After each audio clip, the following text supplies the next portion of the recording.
asambleísta Carlos Velasco.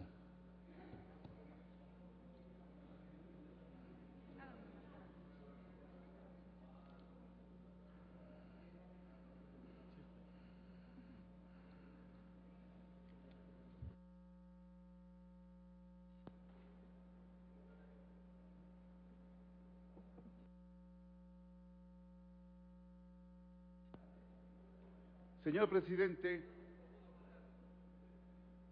compañeros y compañeras asambleístas,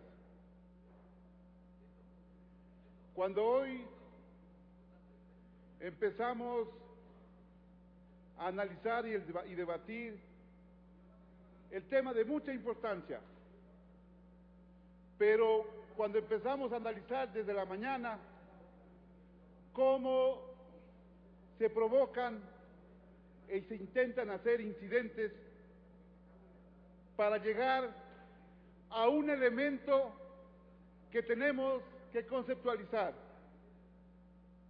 Ese elemento, el más importante que se planteaba, era el archivo de la ley. Cuando este escenario en el que estamos involucrados nosotros se plantea que el debate sea la expresión máxima, que tengamos las diferentes posiciones políticas, la expresión máxima de todas las expresiones ideológicas. Eso es lo que queremos escuchar ahora, y eso es lo que se debe debatir, y eso es lo que debemos pensar. Pero pensar como propuesta y argumento el archivo significa negar, no contando los 1.000, 2.000 o 3.000 votos de una respuesta de una consulta popular. No es así. Hay una respuesta política de un hecho político que se dio y hay acciones vinculantes que se tienen que estudiar y analizar ahora.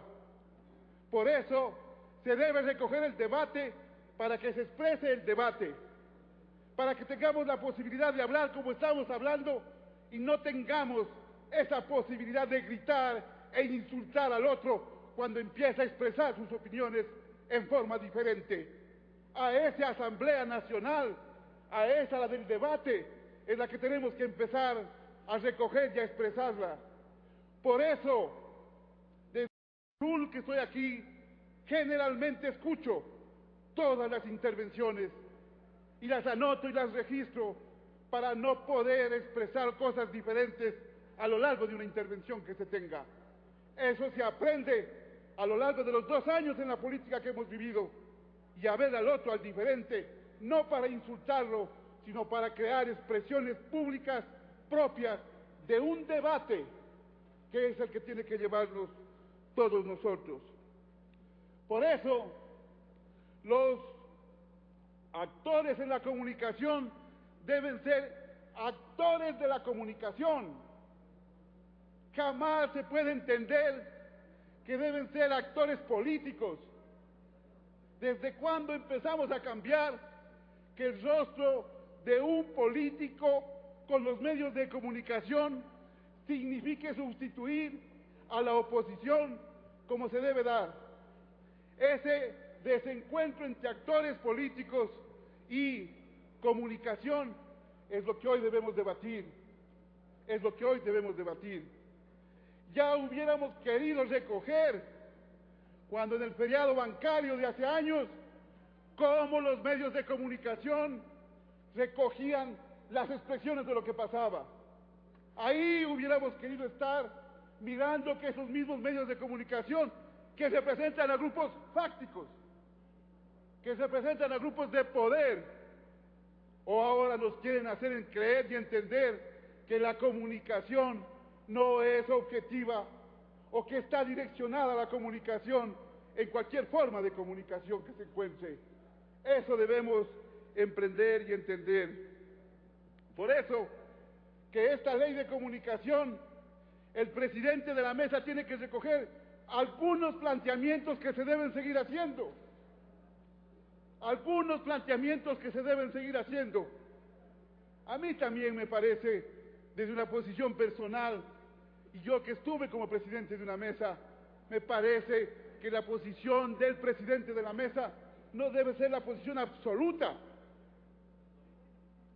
Y yo, cuando estuve en esa presidencia de la mesa, hacíamos es recoger todas las inquietudes de los compañeros para poder expresar una posición más clara del pensamiento de la propia Asamblea. Eso es un hecho que no lo hice yo ni lo hicieron ustedes. Está así estructurado. De esa forma, por eso al presidente de la mesa le decimos ahora que escuche, que analice, que reflexione y que hay muchos elementos que tenemos que seguir mejorándoles para encontrar una ley que todos queremos. Pero lo fundamental es encontrarnos con una ley que no tenga mundos parcializados. Mi querido asambleísta Pinalgotti, que le escuché, Jimmy, que le escuché, no puede ser lo mismo la televisión, la radio o cualquier otro medio de comunicación en forma aislada.